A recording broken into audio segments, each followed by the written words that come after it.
you know the rules, no droids or bounty hunters, no Raylos, no Ray Nobodies, none of that stuff of any kind. I still have hair sticking up. I want to talk a little bit about what happened on the Rust set today. And the reason why is I hear a lot of people being very emotional. And first off, if you own a firearm, if you know anything about firearms, now is not the time to freak out. This was a tragedy. This was an accident. This was something that could have been prevented. But there are things that they did not do on the set, obviously, to prevent it. I have questions like, okay, he shot 2 people with a revolver. So how, if it was double action, boom, boom, which double action, you don't have to pull the hammer back. And they do make double action revolvers, but I don't think in a situation like this that pistol would be a double action because they're making a Western. And there weren't a whole lot of double action howdy mad pistols in the West at the time. So he's probably doing this. From what I gather, after reading articles, they were messing around behind the scenes. He had grabbed the pistol. It had to have live rounds. It had to. Okay. He probably took it like this and went, and you can do this. You can slam the hammer back. Boom, boom. Okay. That's probably all it was. All right. Because you can't really fire a single action revolver unless you cock the hammer back. So it's probably, doing I'm in Magnificent Seven. I'm Clint Eastwood. Now, I don't feel sorry for him. Okay. Back in 2018, he's got his own political foundation, which is basically let's destroy the Constitution of the United States because my fellow Americans are too fucking stupid to be responsible for their own lives, which is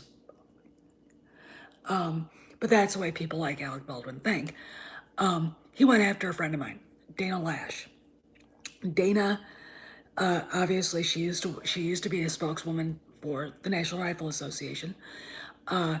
She is a firearms. She shoots a lot, and she's a supporter of the Second Amendment. She's also one of the finest people I've ever known. I don't say that about a lot of women, but I do about her. She and her husband have raised 2 amazing sons. And, they deserve all the credit in the world. And she gets stalked. She was literally had to leave their neighborhood and move to a different house because these anti-gunners who have made death threats, by the way, yes, they're so peaceful. And then they make death threats. Aren't they awesome? Yes. That's me being sarcastic. They had to sell their house and move to a different place. I mean, that's how bad it's been for her. Alec Baldwin posted a really horrible tweet at her, wondering out loud how it felt to kill somebody with a gun. Well, guess what, Alec? Karma came knocking, and now you know. Okay? Now, let's talk about gun safety on movie sets. If you notice the thumbnail I have, Harrison Ford, that's a real gun. Okay, it's been demilled, probably doesn't have a firing pin in it, but it is still a real gun. And what is he doing with it? And he knows better. He was an Eagle Scout. He was taught gun safety in the Boy Scouts. He knows better than that. But there he is screwing around in a PR photography session. If I had seen him do that, I would have taken the gun away from him and probably slapped him with it. If I ever see you do that again, you're gonna eat it, okay? Why? I don't care if it's even a toy gun. And I had my nephew do that to me one day, and I told him, one more time, I'm taking it out of your hand, I'm gonna break it. He did it one more time, and I broke it. Took it like that, and just handed it back to him. There. Now you can't shoot it. Now you can't do anything with it. Okay? because you don't do that. Okay? Now, why don't you look at the picture, though?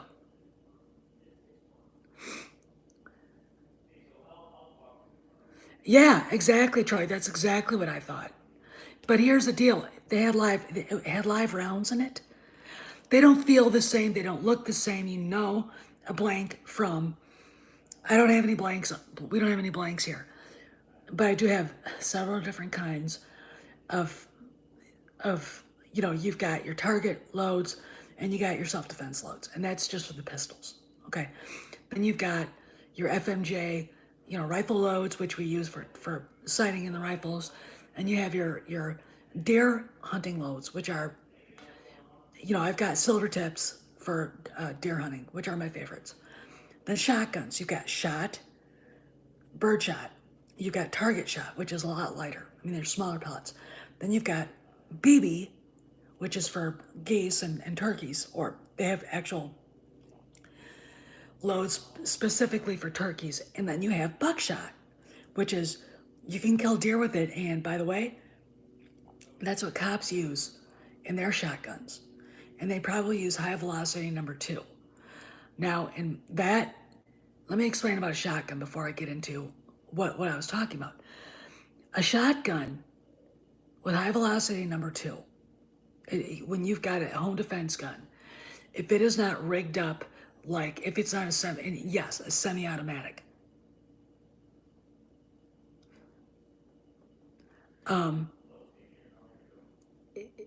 which when the bolt slams back, a lot of the gases expel a lot of the energy. They're coming back into your shoulder. If you have a pump gun, you're taking the full load of recoil. Okay, so unless you're a big dude, you're gonna get the crap kicked out of you. Okay, I've got one that is my home defense. It is in a bracket, locked in with, and I know the kid, I know the code. No one can, the only people that can get to that gun are me and my husband. Okay. That gun, it's a Model 12 Winchester. It was made in 1952. And you can slam fire it, which means you pull the trigger back and all I gotta do is this, and it goes on until it's empty, till the mag's empty. That gun kicks like a mule, and it hurts bad. First time I had black and blue right here. I was black and blue on my shoulder. It was, I will never shoot high velocity number 2 out of that gun again. We've got regular number 4 buckshot, which is good enough, and number 4 birdshot, and a cane to cane, which is whatever comes out of the barrel first is whatever comes out of the barrel first.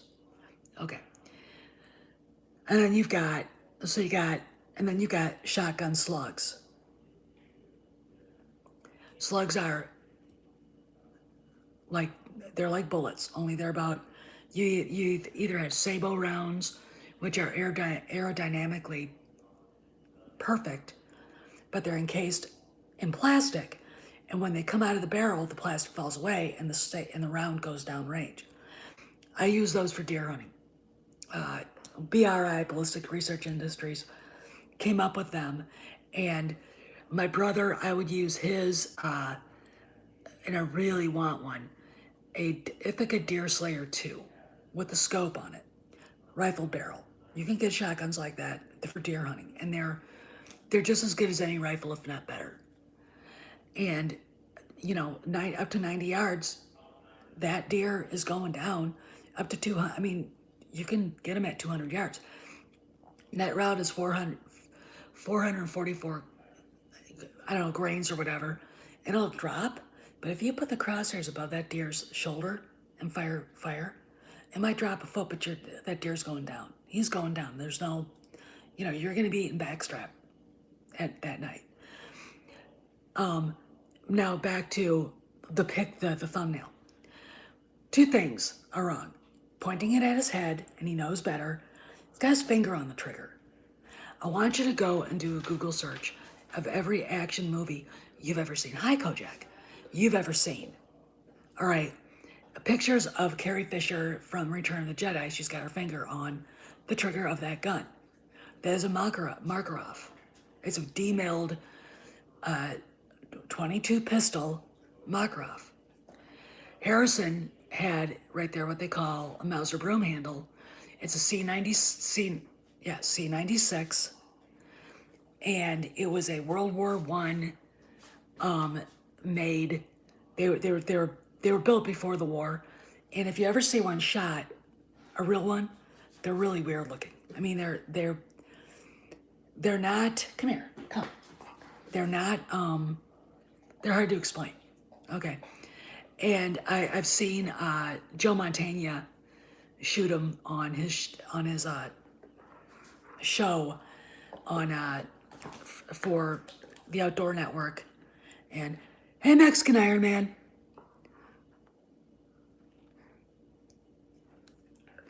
Yeah, yeah, and this gun, the gun that Harrison has right there, that prop was actually used in a couple of movies, including one with Oliver Reed, if you don't remember who Oliver Reed was.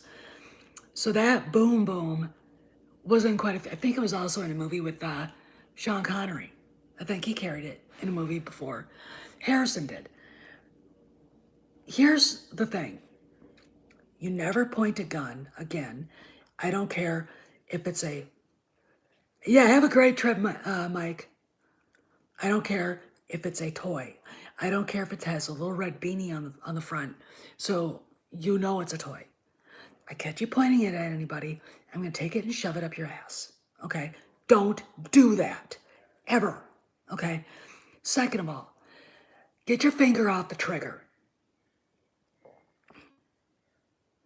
There isn't an actor in Hollywood that doesn't get a picture of himself for publicity if they've got a gun with their fingers on. They all do it. I would think that someone in the prop department would say, you really shouldn't do that. I don't care. Every gun is loaded. Even if you know it's unloaded, it's loaded. Okay? All right, there you go. Now, why did this happen? Well, again, I mean, and it's happened before. Let's see. John Eric Hexum on the set of Cover Up. You guys remember him? He's gorgeous. He was a real good-looking guy. Okay, 26 years old, Norwegian heritage, and he was a hottie. Okay, and he was screwing around with a prop gun with his prop. It had blanks in it. Pointed at his temple and shot himself, and he died. How'd that happen? Just because it doesn't have a bullet in it doesn't mean there are things in the gun that can kill you. Okay, what do you think is going to come out of that barrel? Air? No. Okay, someone should have said, don't do that. Give me that. If you do it again, you're going to be eating it. Okay, because it's not safe, and it's stupid, and it's ignorant, and it's childish. Yeah, well, someone, it was just someone, it was just someone who, you're looking, what are you doing? And that was the first time that they really kind of had to look at it and go, okay, what's going on? Now, yeah, paper wadding. That's it. That's all you have to do. That's all it has to do. Okay? All right? That's it. Okay? I mean, that'll kill you. Because it's got the same amount of powder and the primer behind it. And what? I mean, all right, let's see. Maybe, all right, we'll say it was a 9mm or a 45. Imagine a tight, if you know what wadding looks like, imagine, and when paper gets real, like, compressed, it's hard. Imagine that being fired out of a gun barrel at 1,400 pounds of energy per foot. Imagine. You kill an elephant with that. You kill a grizzly bear with that. A 14-foot grizzly bear. That's a reference to Ron White. It's unbelievably, why. Again, and I'm going to tell you that, I'm going to tell you something else. You always see people, with the exception of Harrison Ford, who should have known better doing that. You're going to eat that, you do it again, I swear, give me that. I looked at it, made sure it was unloaded, and then handed it back to him and said, I ever see you do that again, you're going to eat it, okay? Don't you, and get your finger off the damn trigger, you know better. Same thing with Carrie. But I find it really interesting. Alec Baldwin hates guns.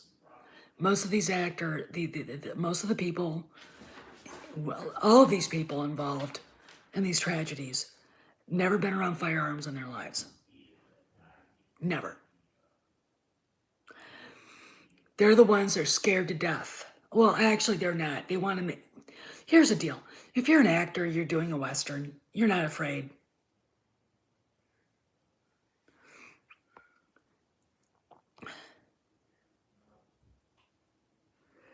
And you're right, deleted scenes. I mean, that's what they do. When you've got, the publicity photos and they're screwing around. I mean, you've got, even pictures of Sean Connery, like in the posters for GoldenEye. Seems to be where his mind is. So what? And I think that the key thing is Bye. He anyway, got a couple of buddies. Even in posters like from The Man with the Golden Gun, and you see publicity stills, Sean Connery's got his finger on the trigger. What I find fascinating is that Charles Bronson movies, remember Death Wish, the real Death Wish, not the shitty one? None of this stuff happened. John Wayne movies, none of this stuff happened. Clint Eastwood movies, none of this stuff happened. Okay? What's the difference? Experience with boom booms, okay? First off, you got people like Alec Baldwin, who, did who die? That's exactly what I've been saying, Eastland. Did who die? John Eric Hexon? Yeah.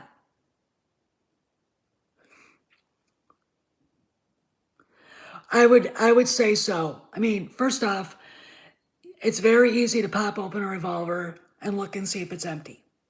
Okay.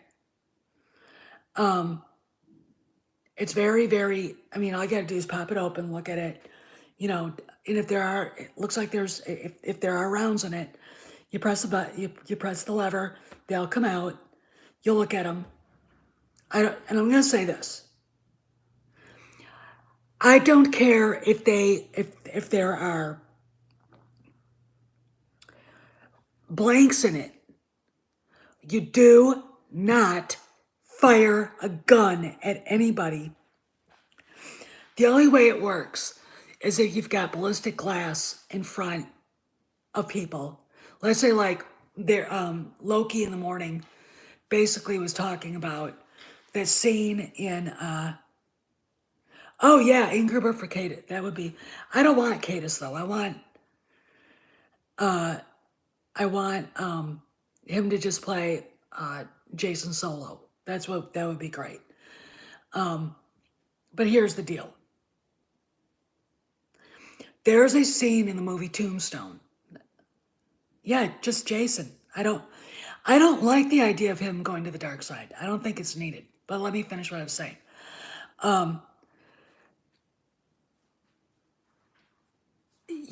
There's a scene in Tombstone where you've got Kurt Russell firing at the camera. That's kind of unsafe, don't you think? Now, if you've got ballistic glass in front of and surrounding, that might actually work then. But again, Kurt Russell is a shooter, all right? Frank Stallone is a shooter. I think the only person in the movie that I can think of as an actor who probably,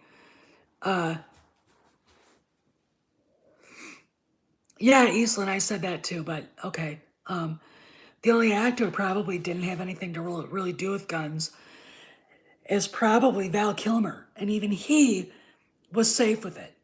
Again, though, when you're looking at publicity stills, they all stupidly have their finger on the trigger. Unless you're going to shoot, you keep your finger off the fucking trigger. Okay, it's loaded, it's flat against it, or it's above it. Okay, now, here's the thing. How did live rounds get into that gun? That's the problem, because, again, first off, how did he do it? It wasn't a semi-automatic pistol. It was a revolver, probably a single action. So how did he'd have to go like this, boom, and then he'd have to go like that, boom, or boom, boom, like that. I mean, that's the only way that works. Was he screwing around behind the scenes? It sounds like it to me. Every time there's been a mess like this on a movie set, you discover the actor was clowning around. Just like Harrison in the thumbnail. And again, the guy was an Eagle Scout. He knew better. Yeah, well, again, I don't know, and that's the thing. Yeah, there are reports he was clowning around. I mean, you don't do that.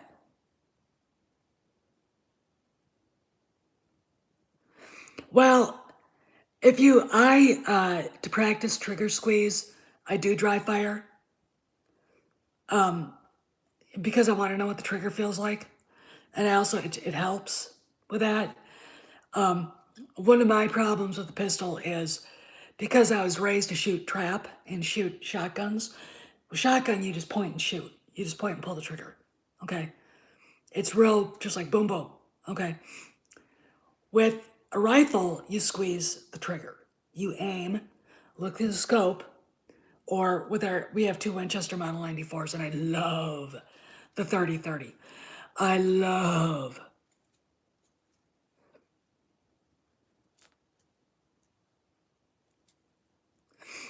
And they've got dummy rounds for that, Troy. And really, after talking to gunsmiths, it doesn't hurt the gun to dry fire it. It doesn't. I love the 30-30. It's open. It's got open sights. It's accurate like you can't even believe. And it's just, that gun is, if you're hunting in a place that's really kind of close. No, the 12 gauge. 12 gauge has it beat. You put a Winchester 1-ounce slug or high velocity number 2 in it. I could shoot the 30-30 all day long. High velocity number 2 buckshot, I can't. Last time I shot that, I wanted to cry. I was doubled over in agony. The Winchester Model 94 and the 30-30, we had 100 rounds, and I was just like, I'd load it up, boom, boom, boom. That is if you don't have a shotgun set up to shoot deer, which, when Ithaca Deer Slayer, I probably put a mercury recoil reducer in the stock to make it heavier. Put a number 3 or 3-power loophole scope on it for shotguns and get it sighted in for, I'd probably sight it in about 2 inches high at 50 yards because he'd be dead on at 100. That's where I would do it. Really, really, that's all you really need. But in case you don't have that shotgun, you take the Model 94. And it's just as good. And it's a hell of a lot of fun to shoot. How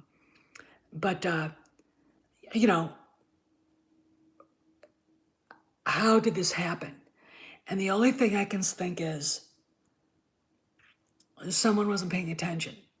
How did live rounds get into that gun? the prop manager, the person who does the guns, has to know the difference between a live round and a blank. They don't look the same. Okay?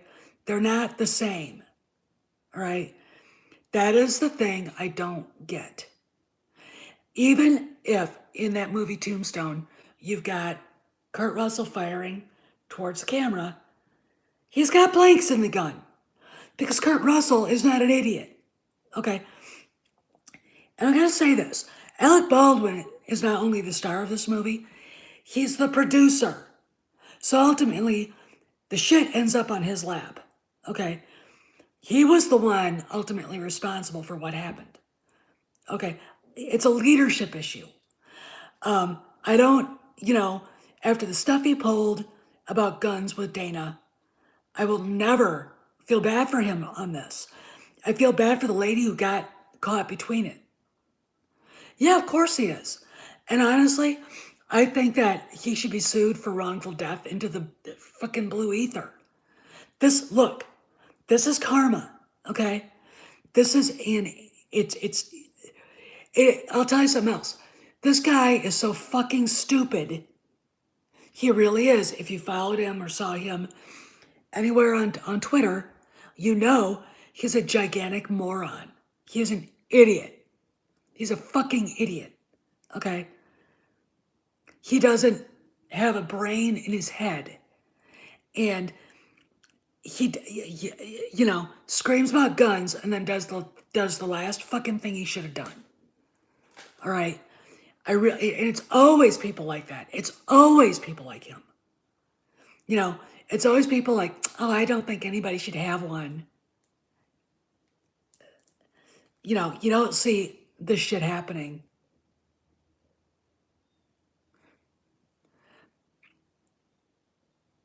Oh yeah, of course he is. He's good, but he's the one to blame. And he'll look.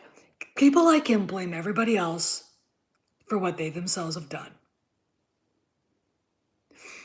They really, and it's a leadership problem. It's a tragedy for the families. And,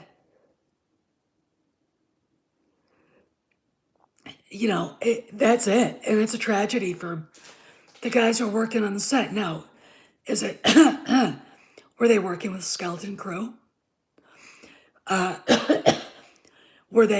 Did they hire out non-union guys? That's Baldwin's problem too. They're only anti-gun when it's everybody else who wants one.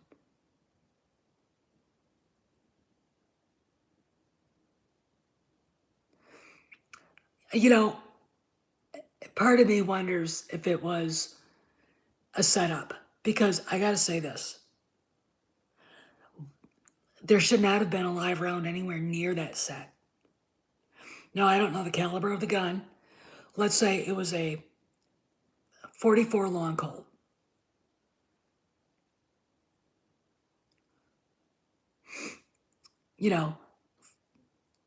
Okay, why 44 long Colt? You can buy them right now. Let's. I'm going to address this. And I think Mike will, if he's still listening, will be nodding as he's driving. The last year has been horrible to try to buy ammo. Going to the range, we were literally spending, when they had it, $100 for 100 rounds of 9mm. Okay, that's a lot of money, but you've got to be able to shoot. You've got to be able to shoot. You've got to keep your skills up. All right. So we go usually every Sunday. Okay, Maze, we would go every Sunday. And we ended up being able to only go, every, like once a month. Okay. And we have, we've got our ammo to defend the house, if someone tries to break in, and I've got hunting ammo, stuff like that. But it's not, Well, it's getting better, Troy. You can go and buy, like, 45 was real difficult to find, and we didn't shoot the 45s. Well, they said it. They were live. They said they were live rounds in the chamber, in the chamber of that pistol. So I don't know why they would be. Why would you do that? And it's just okay. But let's go further into this. 380 was really, in fact, I never shot my 380 this entire last year. It's got some issues anyway. When the firing pin of a pistol, rifle, or shotgun decides they don't want to work, you put the thing away and you take it to the gunsmith and say, fix this. So it's sitting in the safe right now, quietly waiting to be either fixed and traded in for a different one, because I would rather. SIG is not making 380s anymore, but there was a 280 that they made, and I wouldn't mind having that. But but now we go every week again. We're able to get ammo for the 9s.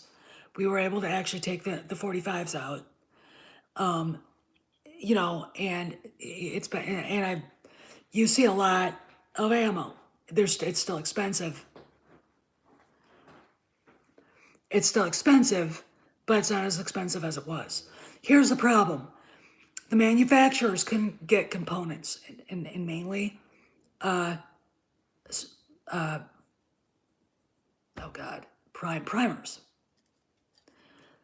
Where are most of the primers made? Remington, which went out of business because Governor dipshit Cuomo wouldn't let them help make respirators for hospitals, and they offered to do it. And he was like, no, you're a gun manufacturer. But their ammo business is still going. They made primers. No one else in the United States made primers. Do you know where they came from? Anybody want to guess? I'll let you sit there, and I'll let you debate that amongst you before I tell you. So that's why ammo was really expensive, and also because people started hoarding. We had the idiots rioting, and for all of you people that are in England or in foreign countries who don't understand America's culture, don't criticize. All right, don't. We don't have the violence that you think that gun violence gets blown out of proportion here in the United States. Far more people get killed with knives than guns here. And fists. Okay? Beaten to death with bare hands. The Second Amendment is sacrosanct, and it's not just to protect us hunters, even though it does. It protects the citizen from the government. See, the Constitution was created not to protect the government from the people, or that the government could tell us what to do. Most people out there in the world are very used to being told what to do by their governments. In the United States, no. The government is told what to do by us. And this is the reason why we're having a hard time. This is the reason why we're having a hard time, okay, with our idiot president right now.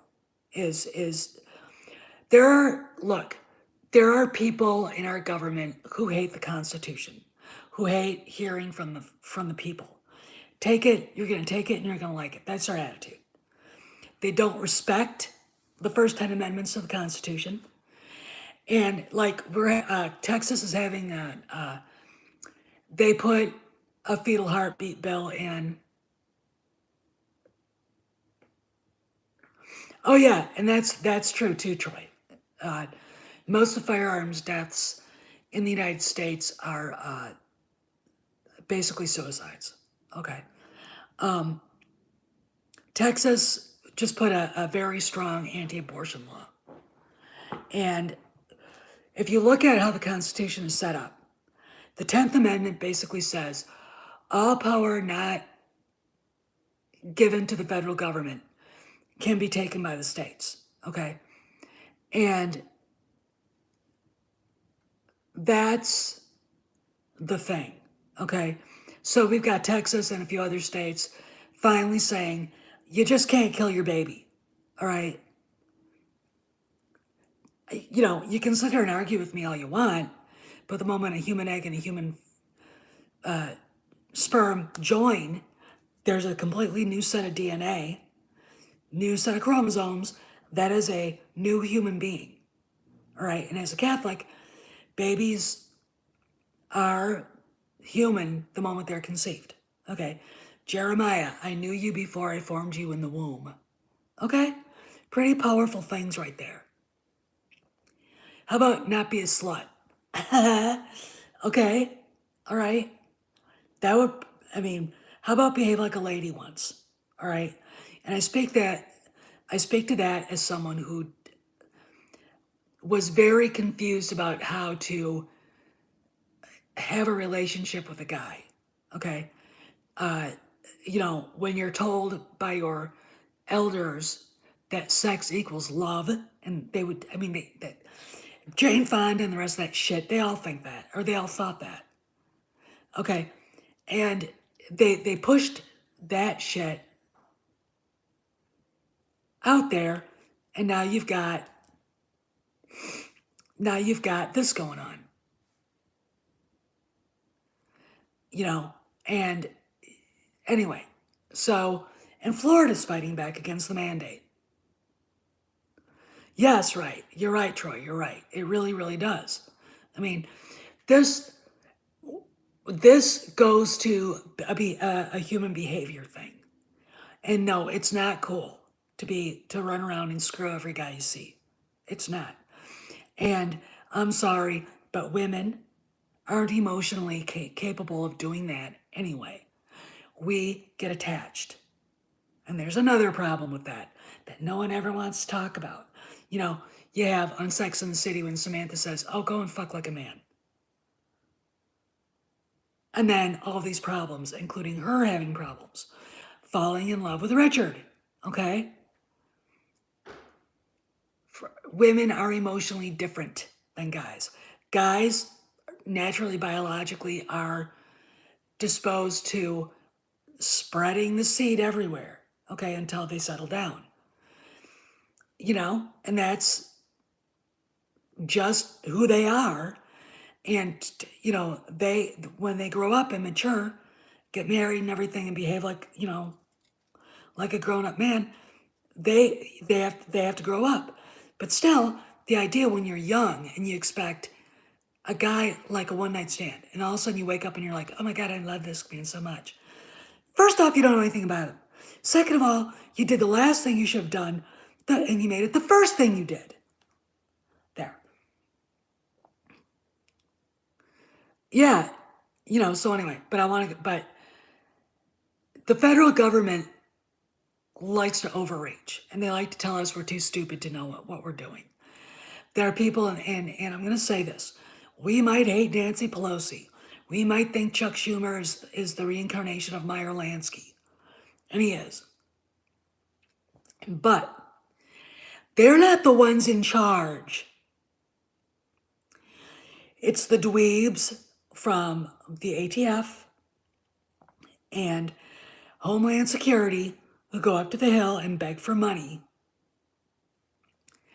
They're the ones that implement any decisions that are made, okay? And they are the ones that lobby for more laws and to attack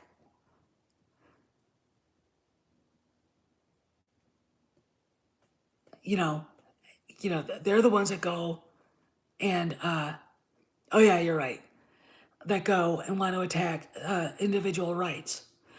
DC has a power problem, and there's nothing more corrupt than a DC bureaucrat. I've seen it up close. Most of them don't do their jobs. You know, I mean, look at what's going on with the education system. When you've got at the very top, a bunch of left-wing, power-hungry fascists pushing critical race theory, pushing LGBTQ shit on schools.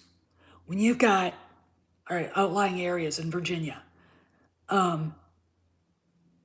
school boards getting lambasted to the point where the Attorney General's son-in-law has a publishing company, has books about critical race theory. Why do you think he's threatening the entire planet with, we're going to send the FBI because you went to the school board meeting and you were mean about CRT and my daughter's husband needs to make money. I mean, that's what this is all about, okay? But it goes into the guns. We defeated a very bad guy who is going to be the head of, the ATF. He was, literally the worst thing in the world. Even the Democrats weren't going to go for him. Okay? They don't know when to quit, and they won't until they're truly defeated. And the only way that is going to happen is if, by the grace of God, somebody like Trump comes back in and Congress, House and Senate, pass laws to where bureaucrats can be fired like that, like anybody else. You're incompetent. You're not doing your job. Hit the pavement. Get out right now. It's the only way it's going to happen. But back to what I was talking about with Baldwin. All right, I'll go back. The reason why I wanted to say all that about our government is because there's a reason why there's a pushback, and there's a reason why they're terrified of us. What was that great line in A Bug's Life? Kevin Spacey's character Hopper. We basically, if one ant stands up against us, they all will. That's what this is about, okay? That's what this is about. And the ants are now saying, fuck this shit, we're not going to do it, all right? The mandates and everything else. I mean, you've got, Southwest Airlines going, whatever. And now you've got Delta saying, we're not going to enforce the mandate, okay? In-N-Out Burgers being chastised in California for saying, fuck you, we're not going to do it. And there are more and more people every day who don't want it. Who just don't want to do it. And we'll see where this goes. There are a lot of people who think it's going to get ugly. But I'm going to tell you something. When push comes to shove, Antifa ran around doing shit. BLM ran around doing shit. The moment they have to face off with someone who's not going to take it anymore, who's not a cop, they're going to turn around and run like fucking cowards because they're bullies. And the bureaucrats in Washington are nothing but bullies, all right? The Second Amendment is designed to remind them of their place in the world. Shut up, sit down, enforce the laws that are on the book, and leave us the hell alone. That's what it is, okay? Now let's go back to this. Do I think it was a setup? All right, we've got a prop gun. Let's say it's a 44 long Colt, a single shot revolver. We've got live rounds. Now, if they were running with a skeleton crew and the person who loaded the gun, or maybe Alec himself loaded the fucking gun, I think it would be very funny if he didn't know the difference between a live round and a dummy round. A live round and a blank. Okay? If that's the case, it doesn't surprise me, okay? It wouldn't surprise me that it was a setup to get him, all right? Look, part of me wants to feel bad for him as a Catholic, I should show some compassion. But my reach for grace on this is very limited because of the awful way he's talked about people like us and the awful way he's treated my friend. Okay? He's a very bad person. And suddenly he's got a world of shit coming down on his head. And the idea that I am supposed to feel bad for him, I don't. I feel bad for the woman. She didn't deserve that. I feel bad for the director. He didn't deserve that. You know, and whose fault is it? Alex's. If he's such a fearful gun person, you know, why was it even in his hand unless they were doing a scene and they were clowning around behind the scenes? Okay. What the fuck was he doing? And where was the firearms master, which there has to be someone like that on the set of a Western, because ultimately there's going to be boom booms around. Why the fuck did the guy say, sir, you can't be doing that with that gun? Let's look at it to make sure it's empty. Okay. It needs to be inspected before. Oh, yeah, the gun. No, see, here's the deal. Ultimately, and this is the reason why he'll lash out at us.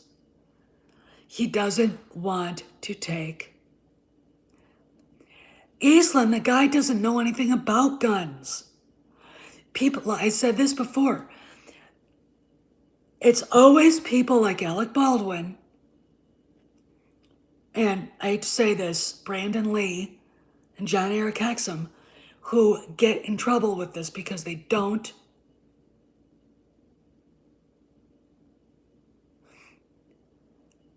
that don't, you know, this always happens because they don't know anything about guns.